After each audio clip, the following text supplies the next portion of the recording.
Hi friends, ఈరోజు మనం చిన్ని కృష్ణుడితో న్యూ ఇయర్ ముగ్గు ఎలా వేయాలో నేర్చుకుందాం.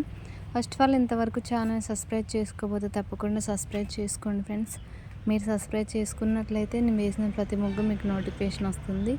ఈ ముగ్గు చూశాక నచ్చితే ఒక లైక్ చేయండి, ఎలా ఉందో ఒక కామెంట్ చేయండి. మీకు ఎలాంటి ముగ్గులు కావాలన్నా కూడా నాకు కామెంట్లో తెలియచేయండి.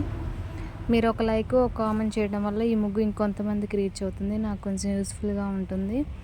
మన ఛానల్లో డైలీ వేసుకున్న ముగ్గులు, రౌండ్ షేప్ మెలికల ముగ్గులు, ముగ్గుల పోటీ ముగ్గులు కూడా ఉన్నాయి. ఓకే ఫ్రెండ్స్, కంప్లీట్గా చూడండి.